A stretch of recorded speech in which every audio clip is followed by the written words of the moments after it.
zidna ilman warzuqna fahman wa alhiqna bis salihin. Rabbishrah li sadri wa yassir li amri wahlul 'uqdatam min lisani yafqahu qawli, amma ba'du. Bismillahirrahmanirrahim. Teman-teman yang dirahmati Allah,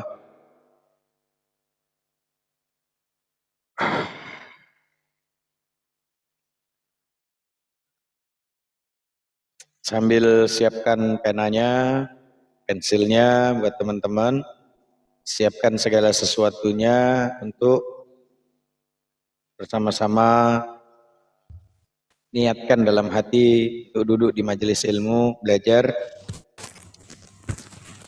Dan kemarin babnya apa ya teman-teman?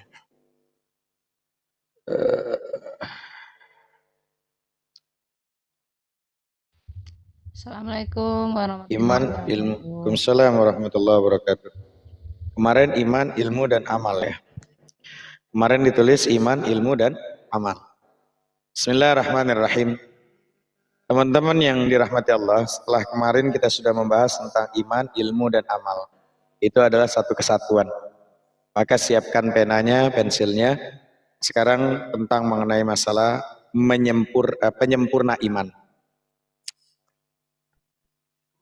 Rabbishrah li sadri wa yassir li amri wahlul 'uqdatam min lisani yafqahu qawli. Teman-teman yang dirahmati Allah, sebagai mukmin kita tentu ingin memiliki keimanan yang sempurna. Sehingga selain diakui oleh Allah Rabbu Jalla Jalaluhu dan Rasulnya, keimanan kita tidak sekedar dalam pengakuan saja, ya, tetapi juga dapat dibuktikan dalam bentuk sikap dan perilaku yang islami. Ada banyak faktor yang harus kita miliki agar iman kita menjadi sempurna. Jadi ada banyak faktor yang harus kita miliki agar iman kita menjadi sempurna. Siapkan penanya, bukunya ya. Nah, di antara faktor yang harus ada sebagaimana yang disebutkan dalam salah satu hadis Nabi besar Muhammad SAW. Kata Rasulullah SAW, jadi ketika teman-teman mendengarkan ada sebuah hadis Rasulullah, maka yakinlah bahwa seakan-akan Rasulullah lagi menasehati kita semuanya. Ya. Jadi itulah yang dikatakan bahwa Nabi dan orang-orang beriman itu tidak mati, teman-teman. Karena kalam-kalamnya terutama terus kita sebutkan dari hari ke hari, dari waktu ke waktu. Maka Rasulullah mengatakan, salah satun, ada 3 perkara man kunna fihi yastakmilu imanahu. Barang siapa hal itu ada pada dirinya, berarti dia menyempurnakan imannya. Pertama, rajulun la yakhafullah fillahi laumata laim wa la yuridu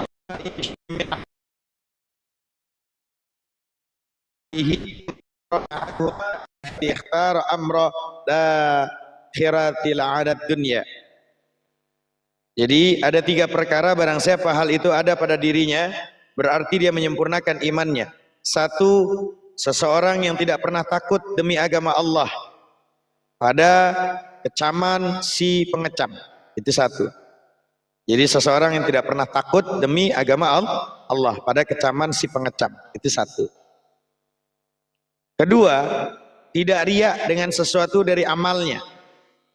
Ya, tidak riya. Artinya tidak pengen, nggak peduli mau dilihat nggak dilihat, mau ada yang memperhatikan, tidak ada yang memperhatikan, sama persis. Mau ngaji banyak yang nonton, nggak ada yang nonton, dia tetap terus istiqomah.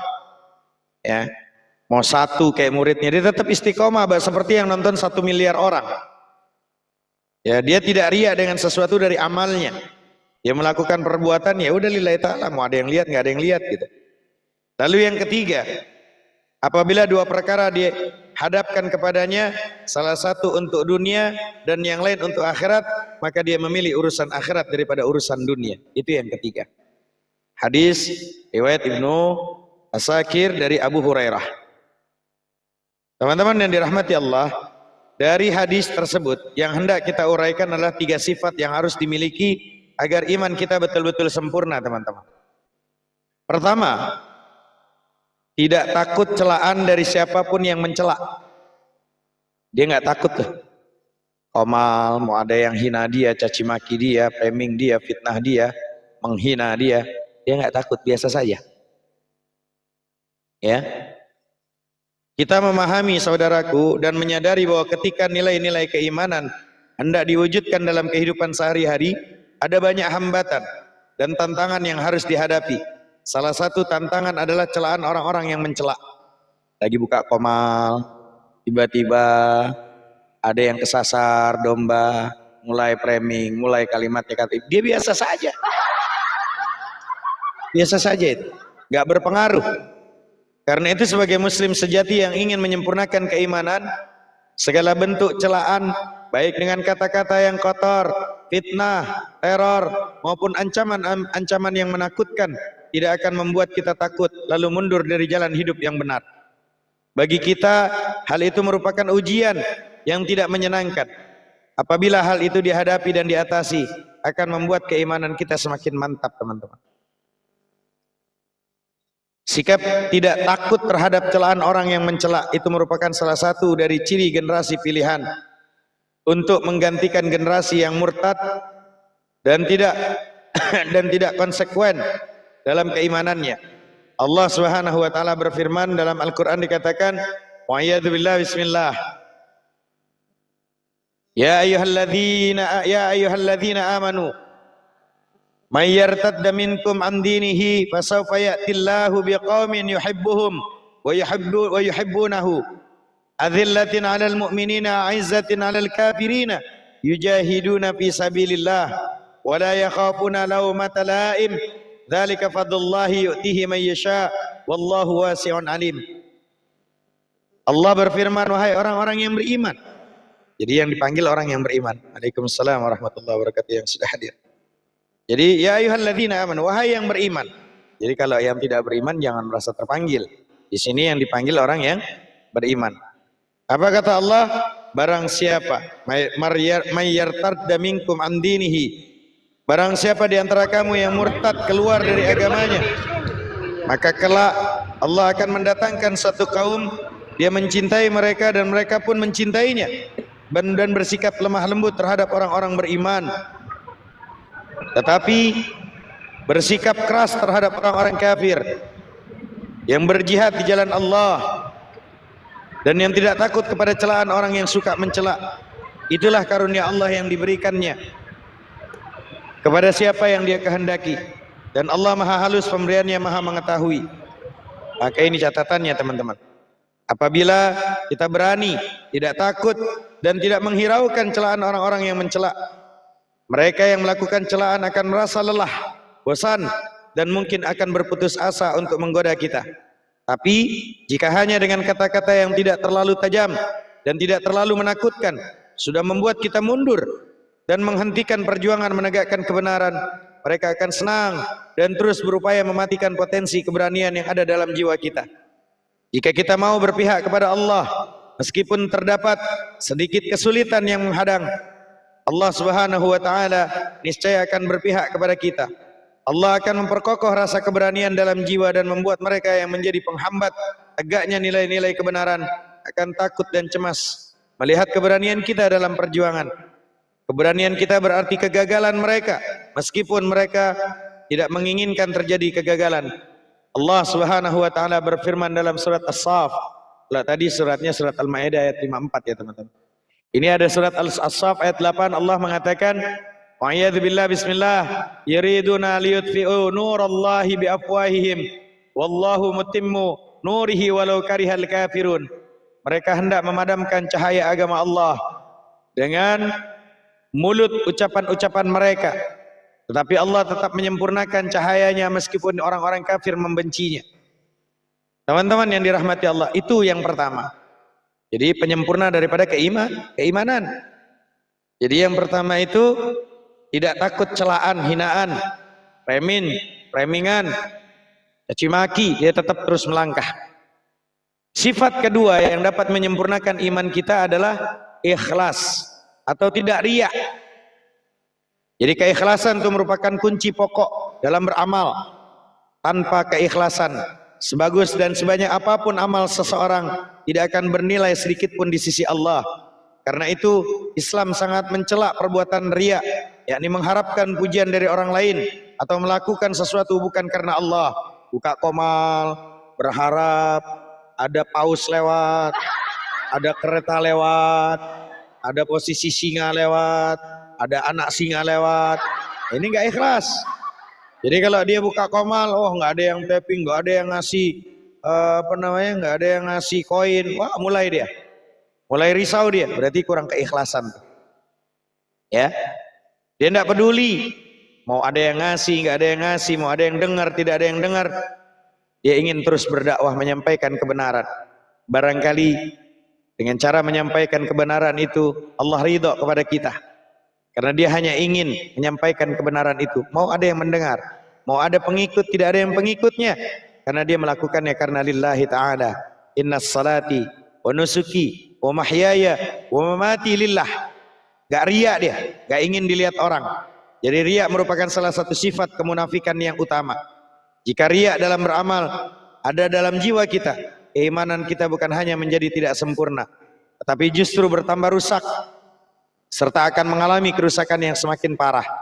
Banyak di antara kita, para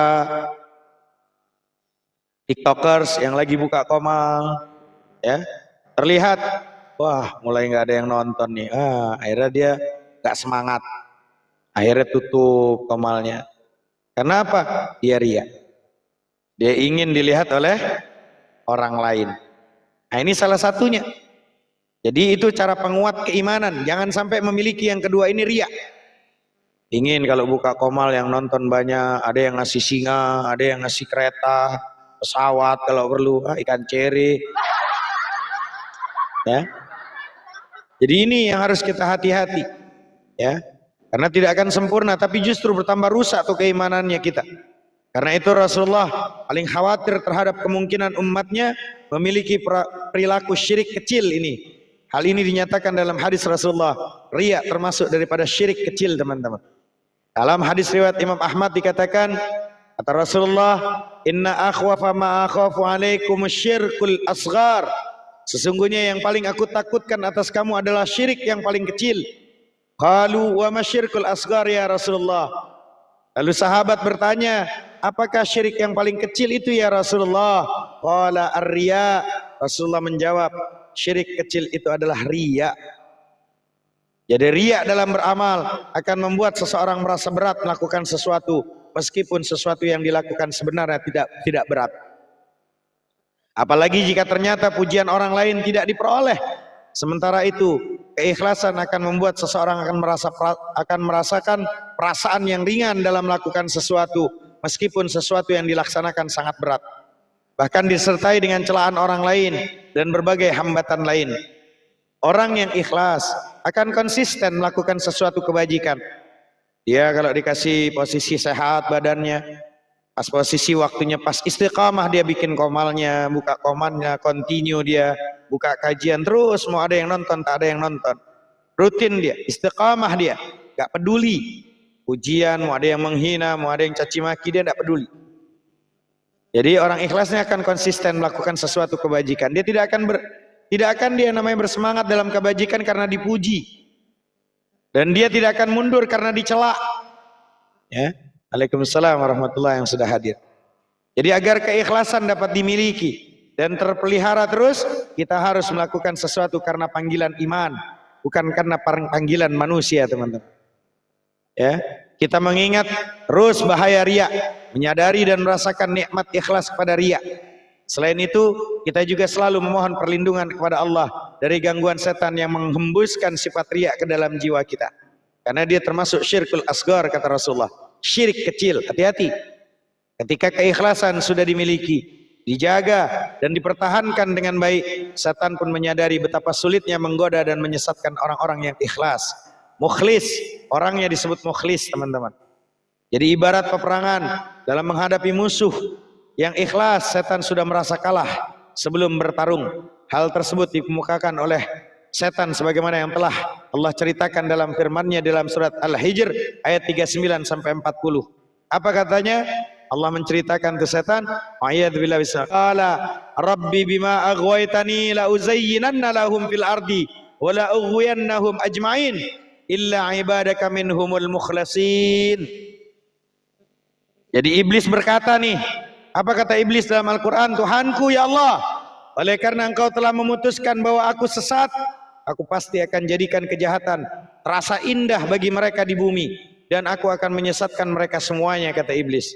Tapi kata iblis dilanjutkan, illa ibadaka minhumul mukhlasin, kecuali yang gak akan tergoda denganku, yang gak akan ikut sama aku, kecuali hamba-hambamu yang terpilih di antara mereka, yaitu mukhlasin, yang ikhlas dalam melakukan amal kebajikan. Teman-teman yang dirahmati Allah, setelah yang kedua, kalau yang pertama untuk menguatkan iman apa tadi? Agar kiranya tidak takut celaan dari siapapun yang mencela. Itu penguatnya. Yang kedua, yang dapat menyempurnakan iman adalah ikhlas, nggak riya. Buka komal, buka ini cuman pengen dilihat orang, pengen dipuji orang, pengen dipanggil ustadz, pengen dipanggil kiai, pengen dipanggil ini, tidak peduli. Dia punya ilmu sedikit, dia buka tuh komal. Waalaikumsalam warahmatullahi wabarakatuh, yang sudah hadir. Jadi teman-teman, itu yang kedua.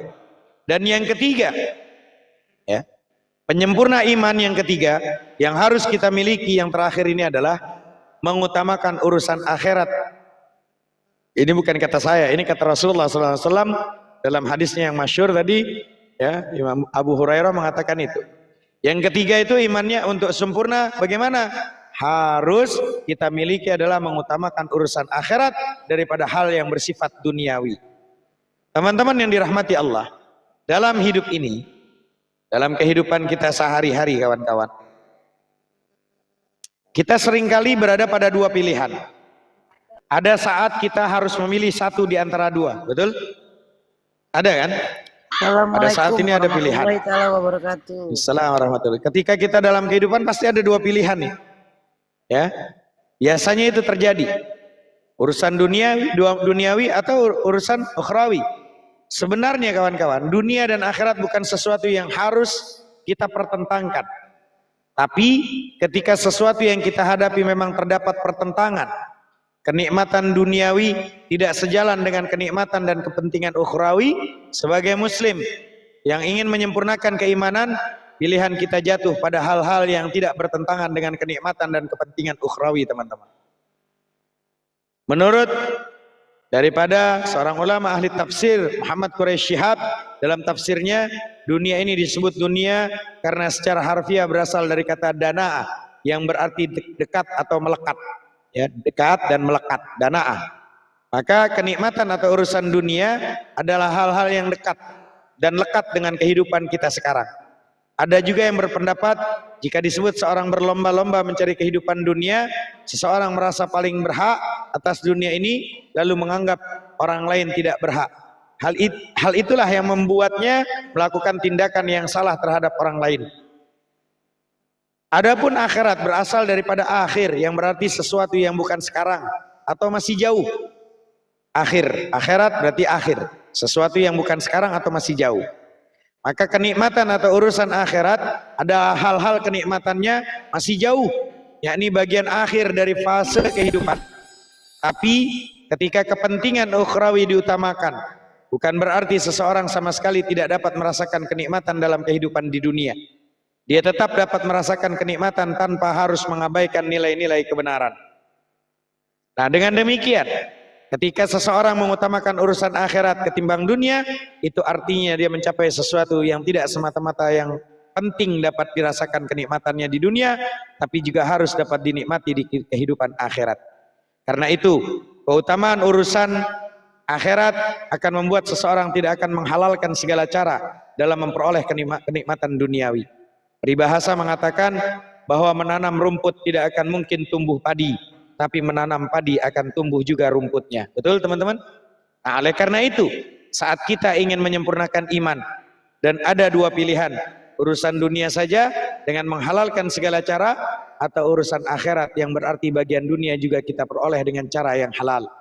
Pilihan kita adalah urusan akhirat. Inilah yang dimaksud dengan mengutamakan akhirat daripada dunia. Bukan berarti melupakan dunia. Jadi urusan akhirat lebih baik dan lebih kekal daripada urusan dunia. Allah Subhanahu wa taala berfirman dalam surat Al-A'la ayat 14 sampai 17, "Wa'iyadu billah bismillah.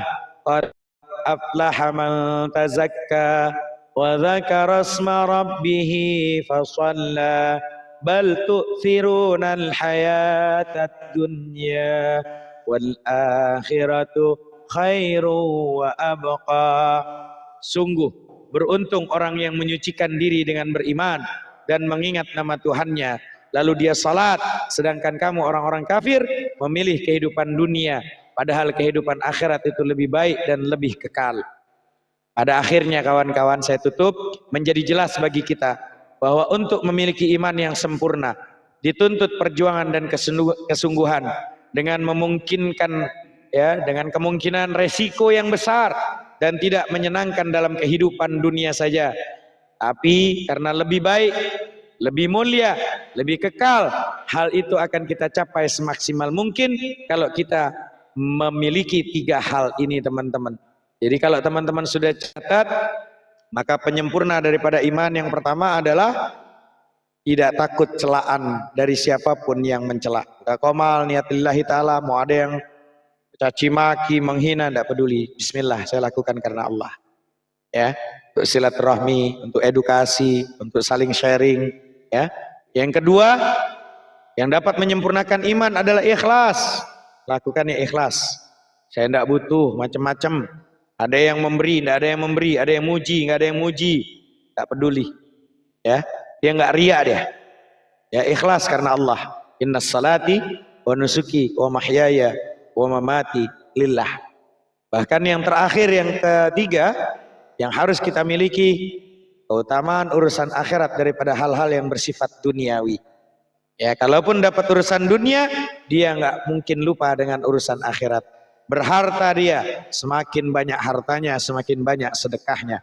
Semakin panjang umurnya, semakin habis umurnya dilakukan untuk urusan akhirat. Begitulah seharusnya orang-orang yang memiliki keimanan yang sempurna. Allah Ta'ala a'lamu bissawab. Rabbana anfa'na bima 'allamtana, Rabbi 'allimna alladhi yanfa'una, Rabbi faqihna wa faqih ahlana wa qarabatil lana fi dinina. Al-Fatihah. A'udzu billahi minasyaitonir rajim. Bismillahirrahmanirrahim. Alhamdulillahi rabbil alamin, arrahmanir rahim, maliki yaumiddin. Iyyaka na'budu wa iyyaka nasta'in. Ihdinas siratal mustaqim. Siratal ladzina an'amta 'alaihim ghairil maghdubi 'alaihim waladdallin. Amin. Rabbi ighfir lana wa liwalidayna. Amin. Demikian teman-teman. Illa zanin aw musyrikun wa hurrima dzalika 'alal mu'minin. Itu bukan. Laki-laki yang berzina tidak mengawini melainkan perempuan yang berzina, atau perempuan yang musyrik dan perempuan yang berzina tidak dikawini melainkan oleh laki-laki yang berzina atau laki-laki musyrik. Ya. Dan yang demikian itu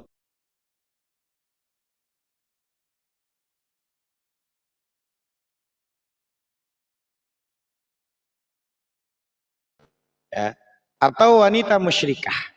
Ya. Jadi kalau ada laki-laki pezina pasti ya, nikahnya orang-orang musyrik tuh. Sain loh, ya. Yaitu menuruti kehendaknya untuk berzina, kecuali wanita pezina, durhaka, atau wanita musyrikah yang tidak memandang haram perbuatan zina. Demikian juga kalimatnya wazaniyatu la yankihuha illa zani, dan perempuan yang berzina tidak dikawini melainkan oleh laki-laki yang berzina. Ya, ini durhaka karena berzina. Au musyrikun, atau laki-laki musyrik yang tidak menganggap zina sebagai perbuatan haram. Sufyan As-Sauri meriwayatkan dari Habib bin Abi Amrah, dari Sa'id bin Jubair, dari Abdullah bin Abbas radhiyallahu anhum, berkenan dengan firman Allah Ta'ala, wazaniyatu la yankihuha illa zani aw musyrikun, dan perempuan yang berzina tidak dikawini melainkan oleh laki-laki yang berzina atau laki-laki musyrik. Ia berkata apa? Yang dimaksud di sini bukanlah nikah, melainkan jima, bersetubuh. Tidak bersetubuh dengan wanita perzina melainkan laki-laki pezina atau laki-laki musyrik. Jadi maksudnya ketika ada, bukan masalah nikahnya, bukan. Artinya perempuan yang suka zina pasti dapatnya ya laki-laki yang suka zina, bukan tentang nikah. Karena banyak kasus ada orang yang baik dapatnya hasil zina, ada, bukan di situ maksudnya. Artinya wanita yang suka zina pasti bersama laki-laki yang suka zina. Laki-laki yang suka zina pasti sama perempuan yang suka zina. Nah gitu loh maksudnya. Jadi sanad riwayat ini sahih dari Abdullah bin Abbas radhiyallahu anhu. Telah meriwayatkan juga dari beberapa jalur lainnya. Jadi bukan tentang wanita zina pasti dinikahi laki-laki zina, enggak. Kayak gitu. Jadi maksudnya dimaksudkan adalah bersetubuh dengan wanita pezina melainkan laki-laki pezina. Yang suka zina pasti ya barengnya sama orang yang suka zina. Bukan masalah tentang nikahnya gitu ya. Dan firman Allah kalimat wal hurrima dzalika 'alal mu'minin, dan yang demikian itu diharamkan atas orang mukmin. Ya. Yakni melakukan zina itu diharamkan. Dan menikahi wanita-wanita pelacur atau menikahkan wanita-wanita yang baik-baik dengan laki-laki yang fasik. Ya. Abu Daud At-Tailisi di situ meriwayatkan dari Abdullah bin Abbas radhiyallahu anhu berkaitan dengan firman Allah wa hurrima dzalika 'alal mu'minin, dan yang demikian itu diharamkan atas orang mukmin. Maksudnya Allah mengharamkan zina atas orang mukmin. Gitu loh. Ya. Jadi diharamkan atas orang mukmin. Nah, Qatadah dan Muqatil bin Hayyan berkata Allah mengharamkan menikahi wanita yang memang dia suka melacur, gitu loh. Diharamkan. Tapi kalau bertobat berhenti, oh boleh, untuk mencegah dia jangan sampai melakukan kemaksiatan yang lebih banyak lagi, ya boleh, gitu. Jadi di sini masalahnya. Oh kalau orang-orang ngerti hukum enak teman-teman. Di Quran enak jelasan. Jadi tapi kalau orang yang cuman belajarnya cuman terjemahan, beleng-beleng ngejelasin ini. Firman Allah ini sama seperti firman dalam surat An-Nisa ayat 25 teman-teman. Apa itu kata Allah? Muhsanatin ghaira musafihati wala muttakhidati akhdan. Sedang mereka pun wanita-wanita yang memelihara diri, bukan pezina dan bukan pula wanita yang mengambil laki-laki lain sebagai piaraan. Ya sebagai piaraannya. Dan firman Allah dalam surat Al-Maidah ayat 5. Muhsinina ghaira musafihin wala muttakhidhi akhdan. Dengan maksud menikahinya, tidak dengan maksud berzina dan tidak pula menjadikannya gundi-gundi. Jadi kalau dia itu seorang yang mau tobat, ajar dinikahi sama wanita yang laki-laki yang baik. Itu teman-teman. Nah ini penting nih kalau belajar kayak gini itu sangat penting. Ya. Maka itu yang harus dipahami sama teman-teman. Jadi dari ayat ini Imam Ahmad berpendapat bahwa tidak sah akad pernikahan seorang laki-laki yang baik-baik dengan wanita yang suka melacur. Itu menurut Imam Ahmad. Kalau dia berhenti, boleh. Selama ia masih berstatus memang melacurkan dirinya hingga diminta bertaubat. Kalau bertobat nggak apa-apa. Jika dia bertobat, maka akad dinyatakan sah. Kalau dia bertobat, sah. Jika enggak, maka akad dinyatakan tidak sah. Kalau nikahin wanita yang memang dia nggak mau bertobat. Ya. Demikian pula tidak sah akad pernikahan seorang wanita merdeka yang baik-baik, wanita yang soleha dari kampung baik-baik dengan laki-laki fasik penzina hingga dia bertobat secara benar. Ya. Berdasarkan firman Allah, wa hurrima dzalika 'alal mu'min, dan yang demikian itu diharamkan atas orang mukmin. Jadi orang yang mukmin mau nikah nih, saya mau nikah kenapa? Tapi dia tuh kerjanya melacur, suka dia melacur, saya nikahin. Haram, enggak boleh. Kalau wanita itu berhenti mau bertobat, oh bagus dinikahi kalau kayak gitu teman-teman. Ya, itu maksudnya. Maka An-Nasai meriwayatkan dari Abdullah bin Umar radhiyallahu anhu, dia berkata, tersebutlah kisah seorang wanita bernama Ummu Mahzul namanya. Ia adalah seorang wanita yang pelacur. Kemudian salah seorang sahabat Nabi ingin menikahinya. Lalu Allah menurunkan kalimat surat An-Nur ayat 3 ini. Karena ada seorang wanita bernama Ummu Mahzul. Dia seorang wanita pelacur. Nah, sahabat ingin nikah sama dia. Cantik, ya kan? Menggairahkan. Namanya wanita nggak benar gitu kan, pasti menggoda. Gitu loh. Turun ayat ini. Wa'iyadzubillah az-zani la yankihu illa zaniyatan aw musyrikatan waz-zaniyatu la yankihuha illa zanin aw musyrikun wa hurrima dzalika 'alal mu'minin.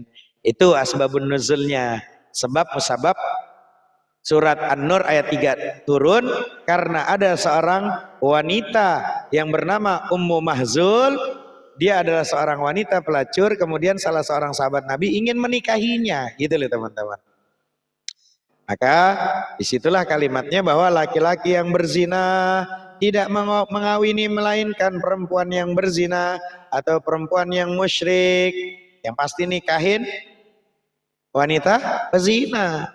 Dan perempuan yang berzina tidak dikawini melainkan oleh laki-laki yang berzina atau laki-laki musyrik. Perempuan berzina nggak mungkin dinikahi sama orang beriman. Pasti yang akan nikahi orang berzina juga atau orang musyrik. Orang kafir pasti. Dan yang demikian itu diharamkan atas orang-orang mukmin. Makanya Ibnu Abi Hatim meriwayatkan dari Abu Hurairah, dia berkata Rasulullah bersabda apa? La yankihuz zanil majludu illa mislahu. Seorang laki-laki berzina yang sudah dicambuk tidak boleh menikah kecuali dengan wanita berzina seperti dirinya. Itu kata Rasulullah. Nah, demikianlah hadis ini diriwayatkan oleh Abu Daud dalam sunannya. Maka Imam Ahmad meriwayatkan dari Abdullah bin Yasar maula Ibnu Umar radhiyallahu anhu, dia berkata, aku bersaksi bahwa aku mendengar Salim berkata, Abdullah bin Umar radhiyallahu anhu berkata Rasulullah bersabda apa? Rasulullah sallallahu alaihi wasallam bersabda, salasatun la yadkhulunal jannah wala yanzurullah ilaihi yaumal qiyamah. Ya, 3 macam manusia, ada 3 macam manusia, catat kata Rasulullah nih. Ada 3 macam manusia yang tidak akan masuk surga dan tidak akan dilihat oleh Allah pada hari kiamat. Dia nggak dilihat sama Allah karena kenikmatan number 1 itu dia nanti ini kenikmatan terbesar bukan surga, tapi bisa melihat Allah Rabbu Jalla Jalaluh, teman-teman. Jadi ada 3 macam manusia nih nggak akan masuk surga dan nggak dilihat oleh Allah Rabbu Jalla Jalaluh pada hari kiamat. Siapa itu? Al-aqun liwalidahi, anak yang durhaka kepada orang tuanya. Nggak dilihat nanti itu, nggak bakalan masuk surga tuh, nggak bakalan masuk surga anak yang durhaka. Terus apa lagi? Wal mar'atul mutarjilatul mutasyabbihatu birrijali waddayus. Yang kedua, orang wanita tomboy, ya wanita tomboy di sini yang menyerupai kaum pria dan dayus. Jadi kalau ada wanita yang menyerupai pria, dia nggak akan masuk surga sampai dia posisinya bertobat. Ada tuh wanita yang tomboy itu, ya akan masuk surga tuh. Ya, dan dia disebut dayus, disebutnya dayus, wangi surga aja nggak dapat. Ya, salah satu dan yang ketiga macam la yanzurullah ilaihim yaumal qiyamati al-aqur liwalidayhi wa mudminun khamri wal mannanu bima a'ta. Jadi dan 3 macam manusia yang tidak akan dilihat oleh Allah pada hari kiamat, anak yang durhaka terhadap kedua orang tuanya, pecandu khamar, dia sering minum minuman khamar, gak akan masuk surga, gak akan dilihat oleh Allah. Anak yang durhaka kepada orang tua pertama, ya, pecandu khamar, dan juga orang yang menyebut pemberiannya untuk menyakiti orang yang diberinya. Manan. Jadi dia kalau memberi bersedekah disebut-sebut sedekahnya tuh. Kalau ngasih sama seseorang disebut-sebut, saya tuh ngasih dia dulu gini, lu udah gua kasih ini, lu nggak ada terima kasih, udah diungkit-ungkit tuh, beleng-beleng tuh.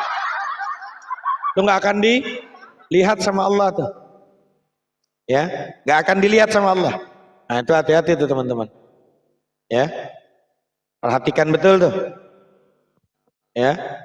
Dia yang nggak akan dilihat sama Allah. Pertama anak durhaka, kedua pecandu minuman-minuman khamar, ya. minum khamar teman-teman, minuman keras bukan minum batu, ntar minum batu lagi yang memabukkan. Terus apa lagi? Ya orang yang posisinya memberi dan disebut-sebut pemberiannya itu. Lu nggak ada terima kasihnya dulu, lu kan gua kasih ini, lu, gua kasih ini lu. Kan dulu kayak gitu tuh. Biasa itu dulu. Kalau seumpama Ani sama Bang Yusuf kan kayak gitu. Bang Yusuf mah dulu kan aku ngasih uang 1.000, masa sekarang pelit, kan udah pernah dulu saya kasih 1.000. Ah itu ada tuh. Kan dulu begitu tuh Ani tuh. Ya. Ani tuh kayak gitu tuh. Nah, tuh gak akan masuk tuh, gak akan dilihat tuh sama Allah tuh nanti di sorga tuh. Ya. Gak bakalan dilihat tuh. Hati-hati ya teman-teman, kalau memberi udah jangan diungkit-ungkit. Ya. Jangan diungkit-ungkit. Kalau udah memberi, belajarlah memberi seperti engkau tuh buang air besar. Ya. Tahu lagi buang air besar tahu? Pernah nggak teman-teman buang air besar terus teman-teman ngerasa, kayaknya gue tadi ngeluarin yang kayak gini sayang deh. Udah dibuang, udah nggak diingat gitu loh. Nah cara memberi tuh kayak gitu tuh. Udah nggak tahu mau bentuknya kayak gimana, kayak mau posisi kotak bulat apalagi mencret, udah biarin. Udah nggak diingat sama kita. Nah itu cara memberi yang enak tuh kayak gitu tuh. Ingat pada saat buang air nggak kita perhatiin lagi udah. Hah? Perhatiin aja nggak mau kita. Ini kagak tuh Bang Yusuf kata nih, waktu itu kan saya kasih 10.000, lah nggak inget apa, nggak ada diingat-ingat tuh, ada terima kasihnya lu gitu kan. Nah itu nggak boleh tuh, ngungkit-ngungkit pemberian itu nggak akan dilihat oleh Allah ya, nggak akan dilihat tuh ya. Jadi sebagian ulama mengatakan bahwa ayat ini mansukh, artinya dihukum, dihapus hukumnya ya. Maka kenapa dihapus hukumnya? Ibnu Abi Hatim meriwayatkan dari Sa'id bin Musayyab ketika dinyatakan kepadanya tentang az-zani la yankihu illa zaniyata aw musyrikatan aw zani la yankihu illa zaniya aw musyrikun.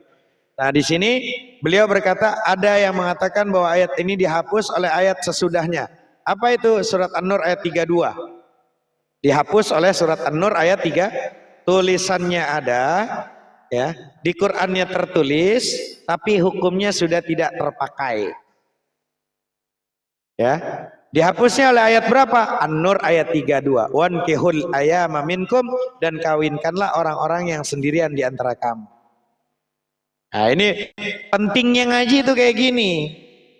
Lawang pengen ngajarin tafsir, dia nggak tahu yang dinasah ayat yang mana, yang dimansuh ayat yang di mana, dia nggak paham. Mau coba-coba ngejelasin ayat Quran. Sok buka belajar kajian tafsir pula. Mondoknya di mana? Nggak tahu dia mana yang dinasah, mana yang dimansuh.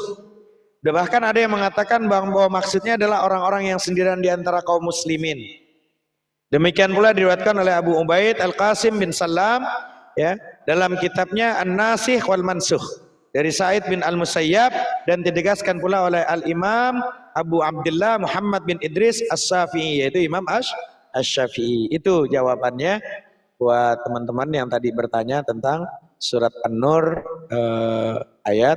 Maulana yang bertanya ya. Maulana yang bertanya ya. Maulana bukan ya? Bertanya surat An-Nur ayat